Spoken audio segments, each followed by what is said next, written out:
Alors, il fut un temps où la civilisation musulmane était à l'avant-garde et puis à la pointe de toutes les technologies et les découvertes scientifiques. Et aujourd'hui, c'est plus du tout le cas. Elle a complètement chuté. Pourquoi? Alors, c'est une grande question et tu as raison de rappeler que avant de chuter, elle a rayonné pendant au moins 5 siècles, hein, du 8e jusqu'au 12e, 12e siècle. euh, la philosophie et les sciences parlaient la langue arabe. La langue arabe était la langue de la science, c'était également la langue de la philosophie, donc de la pensée. Sur le plan universel. Alors, mais il y a plusieurs périodes. Il y a une première période déjà où vous avez, on va dire, la mission prophétique, hein, du prophète sallallahu alayhi wa sallam jusqu'à, on va dire, la bataille de Siffin, où, comme Malik Ben Abi le rappelait, vous avez un élan. Un élan qui est là, une idée religieuse qui est là, donc qui pousse les musulmans à transmettre la parole divine. Et en même temps, vous avez une rasabiya, un esprit de corps arabe qui porte également cela et qui va très vite devenir un empire. Et un empire sur plusieurs continents. Et donc forcément, à un moment donné, l'islam donne de la force à l'empire arabe et l'empire arabe donne également de la force à l'islam. Donc, il va y avoir une deuxième période à partir de la bataille de Siffin où vous avez les musulmans qui commencent à se diviser autour du sunnisme, chiisme et le kharijisme. Et vous avez à ce moment-là donc une période qu'il appelle, que Malik Ben Abi appelle une phase de la raison, où là vous allez avoir une civilisation musulmane qui va atteindre son apogée. Le califat, qui était unique, va se diviser en plusieurs régions et il va y avoir de la compétition entre les différents petit califat, celui de Bagdad, celui avec les Abbassides, celui des Omeyyades à Cordoue en Espagne andalouse, et entre les deux, au Caire, on va avoir le califat fatimide qui est chiite. Et c'est intéressant de voir que finalement, les hommes de science, les hommes de lettres vont circuler entre les différentes cours. Et c'est ça qui va produire entre autres, avec la constitution des villes, l'épanouissement du commerce, le fait que le monde musulman soit entre l'Asie, l'Afrique et l'Europe, donc un carrefour économique, culturel, va faire que le monde musulman va rayonner à travers le monde. Et à partir du XIIIe siècle, le monde musulman il est attaqué à la fois à Bagdad en 1258 et dans l'Occident du monde musulman avec la chute de la dynastie des Almohades en 1269. Donc en 11 ans, vous avez 2 chutes dynastiques qui vont faire très mal. Et le monde musulman, petit à petit, va rentrer dans une forme de déclin. Ajoutez à cela le fait de la peste noire, qui va faire que la peste noire va faire plus de dégâts dans le monde musulman qu'en Europe. Et donc, on va me dire, mais pourquoi la peste noire? La peste noire, ça vous tue démographiquement un empire, il y a moins de monde dans les villes et plus de monde dans le monde rural. Rien que ça, le fait qu'il y ait moins de monde dans les villes, il y a moins d'artisans, il y a moins de philosophes, il y a moins d'entrepreneurs, donc forcément il y a moins de civilisation. Et donc dans toutes les villes musulmanes, le niveau est progressivement en train de baisser. Et à partir du XIIIe siècle, il y a aussi une autre approche de la civilisation qui change dans le monde musulman. C'est-à-dire que dans le monde musulman, il y avait une approche religieuse de la civilisation. Il y avait une approche philosophique de la religion et il y avait une approche géographique de la civilisation. Les trois cohabitaient ensemble. Et donc forcément, il y avait 3 manières de contribuer à la civilisation musulmane. Mais à partir du XIIIe siècle, on considère qu'il n'y a que l'approche, chez les théologiens et les juristes musulmans, qu'il n'y a qu'une approche religieuse de la civilisation qui compte.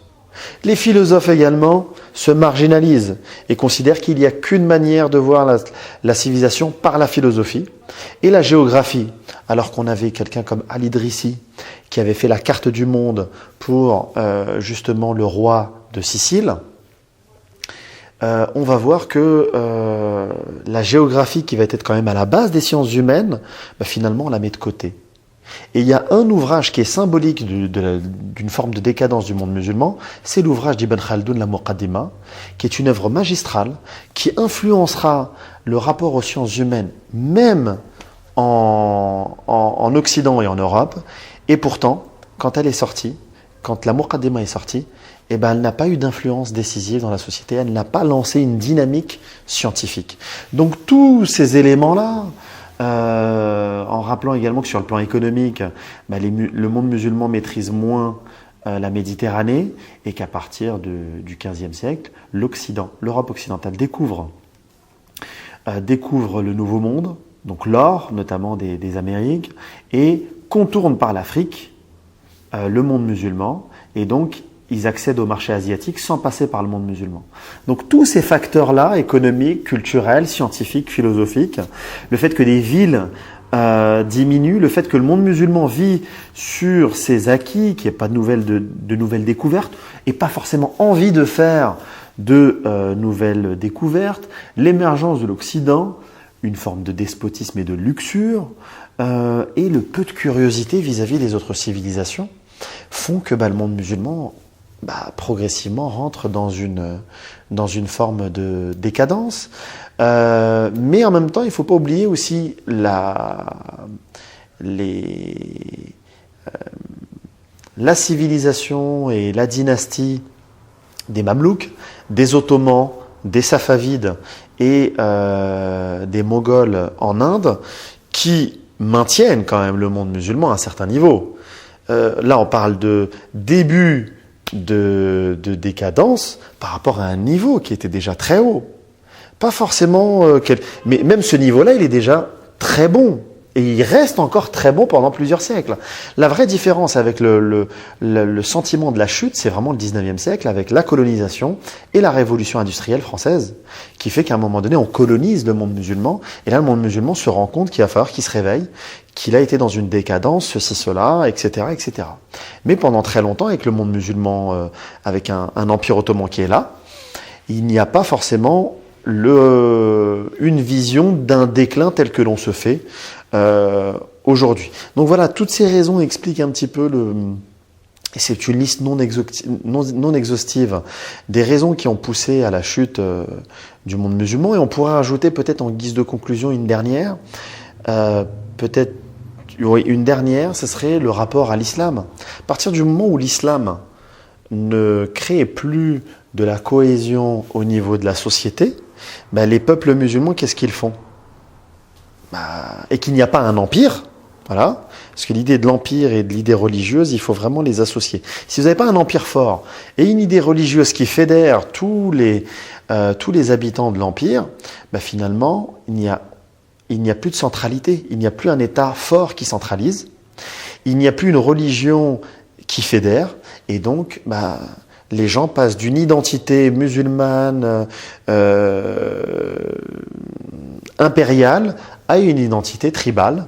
Et c'est ce qui s'est passé notamment par exemple au Maghreb, où dès qu'il y a eu la chute de la dynastie almohade, vous avez eu d'autres dynasties qui étaient là, mais qui n'avaient jamais la main sur toutes les tribus. Et malheureusement, certains diront peut-être même heureusement, c'est la colonisation qui joue un rôle, j'en reparlerai dans une autre vidéo, qui joue un rôle qui va casser un peu ce tribalisme pour aussi pousser les musulmans à se remobiliser à travers une conscience nationale. Et en disant que oui, on s'est réfugié dans nos tribus, mais on partage quand même d'autres choses. On partage une société. En tout cas, si nous, on pense qu'on n'a plus rien à partager ensemble, le colon, quand il vient et qu'il met des claques à tout le monde, nous rappelle qu'on a une identité commune. Et c'est en cela où le colonialisme, à son insu, va jouer un rôle de fédération de gens qui ne partageaient plus grand-chose. Donc aujourd'hui, se pose maintenant la question de la réforme, de la renaissance de la civilisation musulmane, mais nous l'aborderons, Inch'Allah, dans une autre vidéo.